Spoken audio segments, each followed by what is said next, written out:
Di dunia sepak bola, ada banyak pelatih hebat yang udah menorehkan sejarah dengan berbagai gelarnya. Tapi kalau ngomongin yang benar-benar memenangkan segalanya, cuma ada satu nama, yaitu Vicente Del Bosque. Nama ini mungkin nggak sepopuler Jose Mourinho atau Sir Alex Ferguson.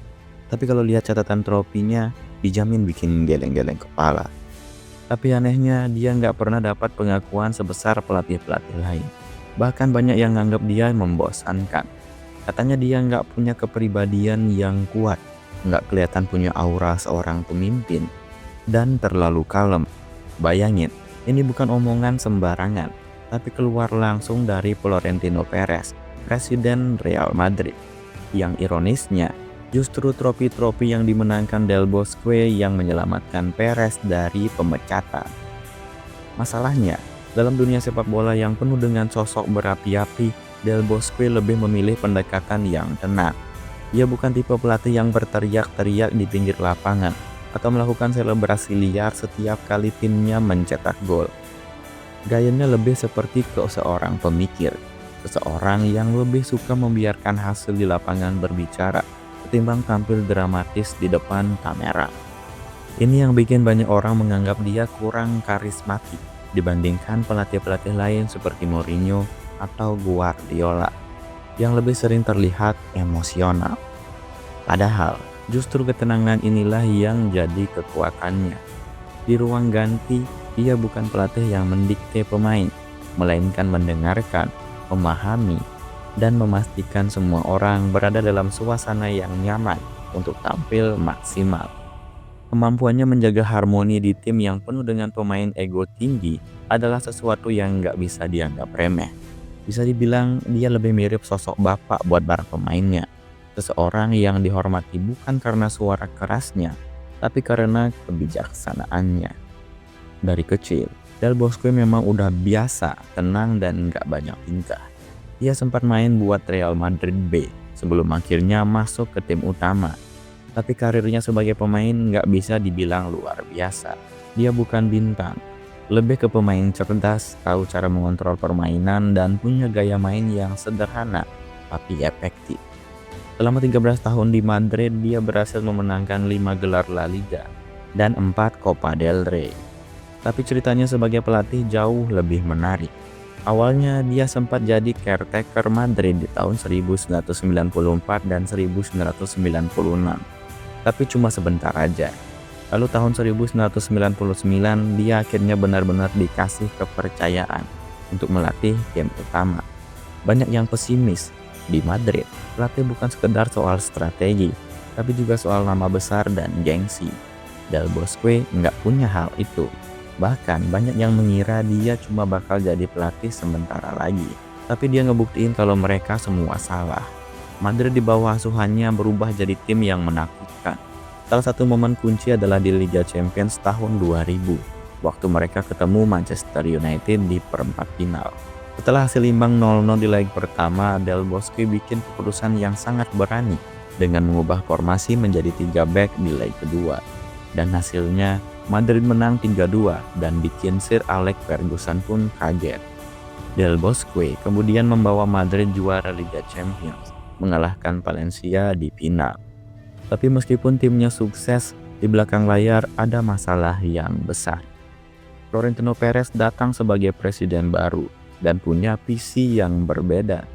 Dia lebih fokus ke bintang-bintang besar daripada kestabilan tim. Inilah awal dari proyek Galacticos. Awalnya Del Bosque masih dipercaya, tapi setiap musim Perez makin gila dengan belanja pemain. Dari Figo, Zidane, Ronaldo Nazario, sampai akhirnya David Beckham.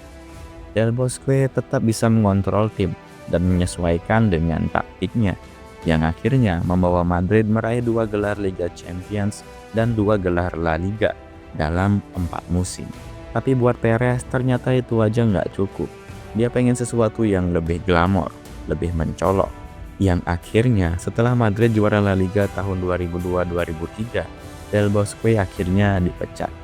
Keputusan ini masih jadi salah satu yang paling nggak masuk akal dalam sejarah sepak bola. Soalnya setelah itu, Madrid justru mengalami kemunduran yang drastis. Mereka butuh 4 tahun buat juara Liga lagi, Dan di Liga Champions, mereka bahkan nggak bisa lolos dari babak 16 besar sampai tahun 2010.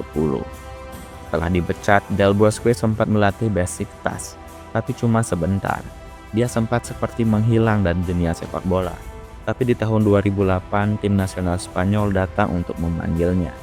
Saat itu, Spanyol baru aja memenangkan Euro 2008 di bawah Luis Aragonés.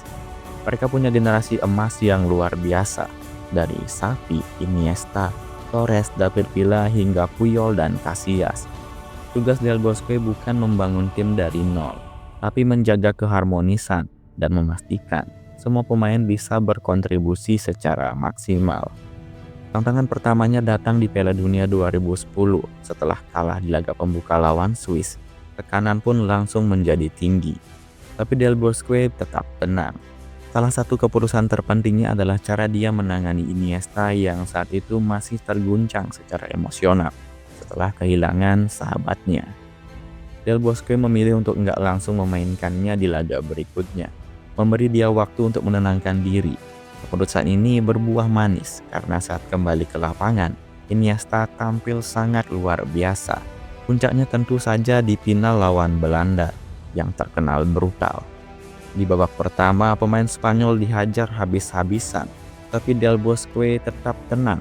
Di ruang ganti dia bilang ke pemainnya, "Kalau kita bukan tentara, kita di sini bukan buat berperang. Kita ada di sini buat main sepak bola dengan keindahannya." Ya, dan hasilnya Spanyol tetap pada gaya mainnya dan akhirnya menang lewat gol Iniesta di perpanjangan waktu. Del Bosque jadi pelatih kedua dalam sejarah yang memenangkan Liga Champions dan Piala Dunia. Dan buat mereka yang masih meragukan kemampuannya, Euro 2012 adalah jawabannya. Ketika Spanyol nggak punya striker tajam, dia mengubah sistem jadi false nine, mengandalkan Silva, Iniesta, dan Fabregas di depan. Awalnya banyak yang skeptis, tapi lagi-lagi Spanyol melaju mulus dan menghancurkan Italia 4-0 di final. Sayangnya, seperti semua tim hebat, kejayaan Spanyol juga punya masa kadaluarsa.